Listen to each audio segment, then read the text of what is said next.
Hi guys, my name is Uma Sarwar. Welcome back to my channel. Today's video is about Lazio Disco scholarship.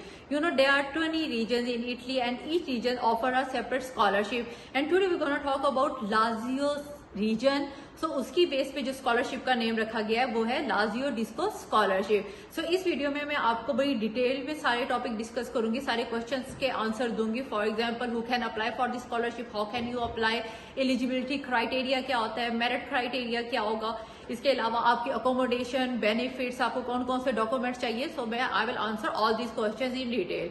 तो first of all इसके under कौन कौन सी universities आती हैं, ये आपके सामने स्क्रीन पे शो हो रहा है कि कौन कौन सी यूनिवर्सिटीज आएंगी. For example, Sapienza University of Rome हो गया, यूनिवर्सिटी ऑफ तोरबाता हो गया, यूनिवर्सिटी ऑफ कसिनो हो गया. तो ये सारी यूनिवर्सिटी जो है वो इसके अंडर आती हैं. अच्छा, next question is who can apply for this scholarship. ये भी आपके सामने लिस्ट आ रही है सामने स्क्रीन पे कि ये बैचलर वाले, मास्टर्स हो गया, डॉक्टरेट हो गया, स्पेशलाइजेशन हो गया. तो ये सारे जो लिस्ट आपके सामने शो हो रही है, ये सारे स्कॉलरशिप के लिए अप्लाई कर सकते हैं. नेक्स्ट क्वेश्चन इज कि एलिजिबिलिटी क्राइटेरिया क्या होता है. तो यहाँ पे खुशखबरी है कि ये मेरिट बेस्ड स्कॉलरशिप नहीं है, ये इनकम बेस्ड स्कॉलरशिप है. अब आप क्वेश्चन करेंगे कि इनकम बेस्ड स्कॉलरशिप कैसे है और मेरिट बेस्ड, इनमें क्या डिफरेंस है. मेरिट बेस्ड ये होता है कि आपके मेरिट काउंट होता है, आपका सीजीपीए काउंट हो गया, आपके मार्क्स सारा कुछ काउंट होता है, उसकी बेस पे आपको स्कॉलरशिप अप्रूव होता है. लेकिन इनकम बेस्ड स्कॉलरशिप ये होता है कि आपकी फैमिली की इनकम काउंट होती है कि अगर आपकी फैमिली की इनकम एक स्पेसिफिक पॉइंट से ऊपर जाएगी, ज्यादा होगी, तो आपको स्कॉलरशिप मिलेगा, या उससे कम होगी तो कितना स्कॉलरशिप मिलेगा. ये सारा कुछ उसकी बेस पे डिपेंड करता है. Remember one thing, more income you show lesser amount you will get. Means आपकी इनकम ज्यादा होगी तो जो स्कॉलरशिप की अमाउंट है वो कम होगी. तो अगर आपकी इनकम, पहले जो स्कॉलरशिप था आपको, ये सारा कुछ मैं आपको डिटेल में बताऊंगी कि आपके कौन कौन से डॉक्यूमेंट्स होंगे, आपने इनकम को कैसे मेंशन करना है और कौन कौन से डॉक्यूमेंट्स में आपने ये इनकम मेंशन करेंगे और ये किस तरीके से स्कॉलरशिप अप्रूव होता है. ये इजे वाला जो फॉर्म, नेक्स्ट जो पोर्शन होगा उसमें मैं आपको सारा कुछ. अच्छा, नेक्स्ट वन इज कि इसकी डेडलाइन क्या है और कॉल कब ओपन होती है. इसकी जो यूजुअली कॉल ओपन होती है वो जून में ओपन होती है और इसकी जो डेडलाइन होती है वो जुलाई में होती है. फॉर एग्जांपल, लास्ट ईयर जो इसकी कॉल ओपन हुई थी वो 6 जून को ओपन हुई थी और जो इसकी डेडलाइन थी वो 20th ऑफ जुलाई थी. तो 1.5 मंथ का टाइम होता है कि जिसमें आपने अप्लाई करना होता है. तो अभी आपके पास टाइम है, इट्स मार्च से लेकर जून तक का आपके पास टाइम है. आप अपने डॉक्यूमेंट्स प्रिपेयर कर सकते हैं और आप स्कॉलरशिप की तैयारी कर सकते हैं ताकि आप इजीली जो है वो इस 1.5 महीने में अप्लाई कर दें. अच्छा, इसकी मेरिट लिस्ट कब लगती है. इसकी मेरिट लिस्ट जो लगती है वो अगस्त में लगती है, लेकिन वो फर्स्ट रैंकिंग होती है. तो वो फाइनल लिस्ट नहीं होती, वो फर्स्ट लिस्ट होती है.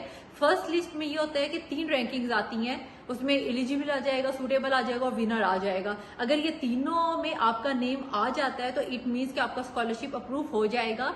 और अगर आपका एक्सक्लूडेड में आ जाएगा तो एक्सक्लूडेड मीन्स आपका स्कॉलरशिप अप्रूव नहीं हुआ है और आप इटली नहीं जा सकते. ठीक है, लेकिन अगर बाकी 3 जो चीजें हैं, जैसे लाइक विनर हो गया, एलिजिबल हो गया, सूटेबल हो गया, तो यूजुअली जिसका भी नेम इसमें आता है उन्हें स्कॉलरशिप मिल जाता है और वो स्कॉलरशिप अवेल कर लेते हैं. सो इनकी जो फर्स्ट लिस्ट है वो अगस्त में लगती है. इसके अलावा जो इनकी सेकेंड लिस्ट है, आई थिंक वो सितंबर एंड में या सितंबर एंड अक्टूबर में लग जाती है. लास्ट ईयर जो इनकी लिस्ट लगी थी वो सितंबर एंड में जाके लगी थी. यूजुअली सितंबर मिड से लेकर अक्टूबर के फर्स्ट वीक में जाके इनकी फाइनल लिस्ट लग जाती है. और आपने उससे पहले यानी कि अगर फाइनल लिस्ट में अगर आपका नेम आ जाता है तो उसमें आपका 100% अप्रूव हो जाएगा. आपको पता चल जाएगा कि आपका स्कॉलरशिप अप्रूव हो गया है. अच्छा, आपको बेनिफिट्स क्या क्या मिल सकते हैं इसमें. बेनिफिट्स में आपको स्कॉलरशिप की अमाउंट मिलेगी, जो कि स्कॉलरशिप की अमाउंट कितनी है, पहले वो $5200 यूरोस थी, लेकिन अब वो लास्ट ईयर जो है वो बढ़ा दी गई है. अब वो 6157 होगी, जो कि स्कॉलरशिप की अमाउंट यहाँ पे स्क्रीन पे शो हो रही है. तो वो आपकी स्कॉलरशिप अब मिलेगी और कितनी स्कॉलरशिप मिलेगी वो आपकी इनकम के ऊपर डिपेंड करेगा. इसके अलावा आपकी फी वेव हो जाएगी, आपको अकोमोडेशन मिलेगी, लेकिन अकोमोडेशन आपको फ्री ऑफ कॉस्ट नहीं मिलेगी. वो आपको जो स्कॉलरशिप की अमाउंट होगी वो उसमें से आपको पे करना होगा. लेकिन अकोमोडेशन इटली में एक्सपेंसिव नहीं होती. अगर वो यूनिवर्सिटी अकोमोडेशन होगी तो वो एक्सपेंसिव नहीं होती, वो काफी रीजनेबल होती है और वो आपके स्कॉलरशिप के अमाउंट के ऊपर डिपेंड करती है कि आपकी स्कॉलरशिप की कितनी अमाउंट है. उस बेस पे आपकी अकोमोडेशन, आपने उसका रेंट पे करना होता है. अच्छा, एलिजिबिलिटी क्राइटेरिया में एक चीज मैं आपको मेंशन कर देती हूँ कि आपको अकोमोडेशन, आपको अगर स्कॉलरशिप मिल जाता है, स्कॉलरशिप जब आपको मिल गया, उससे कंटिन्यू करने के लिए आपने अपने मेरिट को जो है वो हाई रखना है। अब आप यहाँ पे ये कहेंगे कि पहले तो कहा था कि मेरिट बेस्ड स्कॉलरशिप नहीं है, इनकम बेस्ड स्कॉलरशिप है। तो यहाँ पे एक चीज क्लियर करती हूँ कि इनकम बेस्ड स्कॉलरशिप ये है कि प्रूफ होना होता है, उसमें आपकी इनकम देखी जाती है, मेरिट नहीं देखा जाता। लेकिन जब आपको स्कॉलरशिप मिल जाता है then they will consider your merit. Merit क्या है कि जिसमें आपने अपने क्रेडिट आवर्स आपने क्लियर करने हैं, ठीक है। अगर आपको 20 क्रेडिट आवर्स हैं, ये सारा कुछ कॉल में मेंशन होता है। जब आपकी कॉल आएगी तो आप उसमें देख लीजिएगा सारा कुछ। यहाँ पे मैं प्रीवियस ईयर की जो कॉल है वो मैं डिस्क्रिप्शन बॉक्स में मैं उसका पीडीएफ जो है वो अपलोड कर दूंगी, वहां से आपको काफी आइडिया मिल जाएगा कि आपने अपनी स्कॉलरशिप को कंटिन्यू करने के लिए आपको कितने क्रेडिट आवर्स चाहिए होंगे। और एक और चीज याद रखिएगा कि अगर आपके क्रेडिट आवर्स पूरे नहीं होते तो आपका स्कॉलरशिप कैंसिल भी हो सकता है। फौरन तो कैंसिल नहीं होगा, तो वो आपको नेक्स्ट टाइम देंगे, 1 मंथ 2 मंथ का टाइम दे देंगे। तो उसमें आपने अपने क्रेडिट आवर्स कंप्लीट करने हैं। अगर आपके फिर भी नहीं होते तो आपका स्कॉलरशिप कैंसिल हो सकता है और आपको जो फर्स्ट इंस्टॉलमेंट पहले मिली होती है आपको वो भी वापस करनी पड़ती है और यूनिवर्सिटी आपको वापस आपके कंट्री में भेज सकती है। तो इस चीज को आपने अपने माइंड में रखना है कि इटली जाने का मतलब ये नहीं है कि आपने जस्ट वहां जाके घूमना फिरना है। घूमना फिरना भी इंपॉर्टेंट होता है, वो भी करना होता है, लेकिन आपने अपनी स्टडी को भी कंसंट्रेट करना है। स्टडी पे कंसंट्रेट करेंगे, मेरिट्स लेंगे, सारा कुछ करेंगे तो आपको स्कॉलरशिप कंटिन्यू होगा, वरना आपका स्कॉलरशिप कैंसिल हो सकता है। अच्छा, अब आपको डॉक्यूमेंट्स कौन कौन से चाहिए? It's a very important question. ये सेक्शन आप बड़े ध्यान से सुनिएगा कि डॉक्यूमेंटेशन के लिए आपको चाहिए एफआरसी चाहिए होगा। एफआरसी आपका नादरा से अप्रूव हो जाता है। आपको प्रॉपर्टी सर्टिफिकेट चाहिए होता है, जो कि प्रॉपर्टी सर्टिफिकेट जो आपके एरिया का तहसीलदार वगैरह है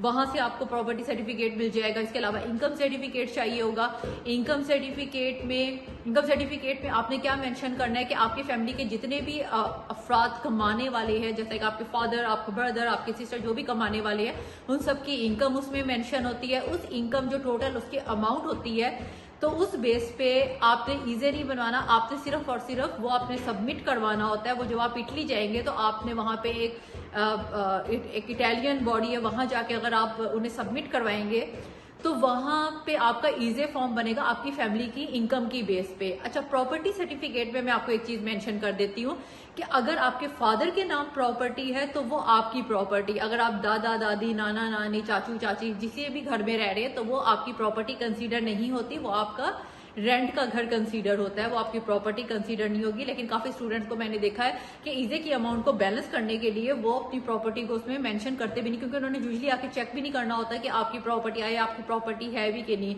तो यूजुअली सारे के सारे लोग जो हैं, मोस्टली स्टूडेंट्स, वो अपने जो आपकी फैमिली की इनकम है उसे सिर्फ शो कर देते हैं, उसकी बेस पे आपका जो है वो ईजे बन जाता है।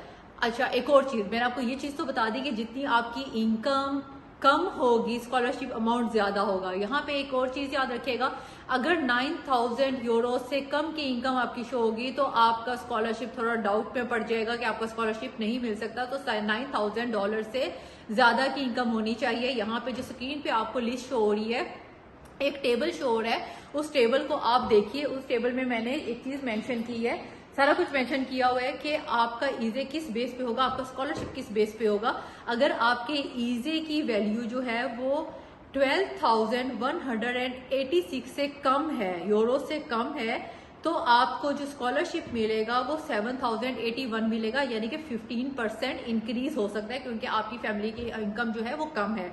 और अगर आपकी फैमिली की इनकम 12,168 यूरो से लेकर 16,000 के बीच में है तो आपका स्कॉलरशिप 6,157 हो जाएगा, यानी कि 100% स्कॉलरशिप मिलेगा।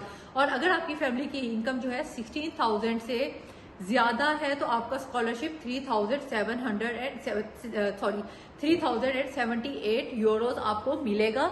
और इस बेस पे आपको जितने भी, यानी कि आपकी इनकम जो यहाँ पे शो हो रही है वो यूरोज में शो हो रही है, क्योंकि आप पहले तो आपकी अपनी जो आपने फॉर्म बनवाना है वो पीकेआर में या आपकी जो करेंसी है आप उसमें बनवाएंगे, और जब आप इटली लेके जाएंगे ऑब्वियसली वहां पे यूरो में कंसीडर होगी। तो आपने इस चीज को अपने माइंड में रखना है कि इस बेस पे आपको स्कॉलरशिप मिलेगा।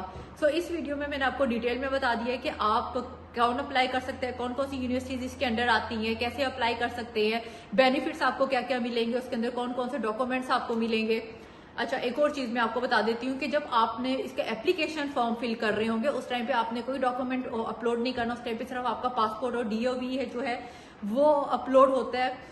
और अगर आपके पास डीओवी नहीं है उस टाइम पे, तो डीओवी की जगह एक सेल्फ डिक्लेरेशन फॉर्म होता है, वो आप अपलोड कर देंगे। बाकी ये जो 3 डॉक्यूमेंट्स हैं ये आपने उस टाइम पे अपलोड नहीं करने हैं। ये जब आप इटली जाएंगे, इटली जाते हुए ये डॉक्यूमेंट्स अपने साथ लेके जाएंगे, तो वहां जाके आपने पाकिस्तान एम्बेसी जा सकते हैं, वो आपको ट्रांसलेट करके दे देंगे। और ट्रांसलेट करके जब आप कॉफ ऑफिस जाएंगे या वहां पे परफुतूरा ऑफिस होता है, वहां अगर आप जाएंगे तो उस बेस पे आपका ईजे बन जाएगा। तो ये इजीली वहां जाके आपका ईजे बन सकता है, जो कि आपने दिसंबर तक एंड ऑफ दिसंबर तक या मिड ऑफ दिसंबर तक आपने इसे सबमिट करवाना होता है। जब आप उसे सबमिट करवाएंगे तो फिर ही आपका स्कॉलरशिप अप्रूव होगा, उससे पहले आपका स्कॉलरशिप अप्रूव नहीं होगा। तो इस चीज को माइंड में रखिएगा कि अभी आपने ये 3 डॉक्यूमेंट्स आपने अपलोड नहीं करने हैं ये। और जब फॉर्म फिल करेंगे तो वहां पे आपको वो इनकम पूछ लेंगे कि आपकी फैमिली की इनकम कितनी है, तब आपने वो इनकम अपलोड करनी है। वो इनकम आपने वहां पे पुट करनी है। अगर आपकी प्रॉपर्टी है तो आपने वहां पे पुट करनी है कि येस और नो। तो इन चीजों के आंसर आपने फॉर्म में देने हैं, आपने उस टाइम पे डॉक्यूमेंट कंप्लीट उस टाइम पे अपलोड नहीं करने हैं। सो इस वीडियो में मैंने डिटेल में आपको सारे क्वेश्चंस के आंसर दे दिए हैं कि कौन कौन से क्वेश्चंस आपके माइंड में आ सकते हैं स्कॉलरशिप को लेके और किस किस तरीके से आप अप्लाई कर सकते हैं। अगर आपको अभी भी कोई डाउट है तो you can ask me in the comment box में, आपको कमेंट बॉक्स में आपको उसके आंसर दे दूंगी। इसके अलावा जो यूनिवर्सिटीज है, पहले भी जो मैंने वीडियोस बनाई हैं यूनिवर्सिटीज को कैसे आप सर्च कर सकते हैं, कैसे आप कोर्सेज सर्च कर सकते हैं, उसकी वीडियोस भी डिस्क्रिप्शन बॉक्स में मैंने अपलोड कर दी हैं, वो भी आप लोग देखें ताकि आपको इसके अलावा और भी स्कॉलरशिप्स के बारे में पता चले और आपको सारा डिटेल में पता चले कि अगर आपने किसी यूनिवर्सिटी में अप्लाई करना है तो आप किस तरीके से अप्लाई कर सकते हैं। अगर आपको अभी भी कोई डाउट है then you can ask me in the comment box. I am here for you, I will tell you everything, I will guide you everything. So subscribe करना ना भूलिएगा, क्योंकि अब मजीद डेली मैं न्यू वीडियो जो है वो अपलोड करती रहूंगी डिफरेंट यूनिवर्सिटीज में, कैसे आपने एप्लीकेशन फॉर्म जो है फिल करना है, किस किस तरीके से आप अप्लाई कर सकते हैं, एलिजिबिलिटी क्राइटेरिया क्या होगा, इटली में लाइफ कैसी होगी, उस चीज के बारे में मैं डिफरेंट वीडियोस अपलोड करती रहूंगी ताकि जितनी भी अपडेट्स आती रहे, अगर आप सब्सक्राइब करेंगे, बेल आइकन दबाएंगे, जितनी भी अपडेट्स आती रहेंगी तो वो आपको मिलती रहेंगी, आप कोई अपडेट मिस ना करें। सो नेक्स्ट वीडियो तक के लिए अपना ख्याल रखिएगा। अल्लाह हाफिज।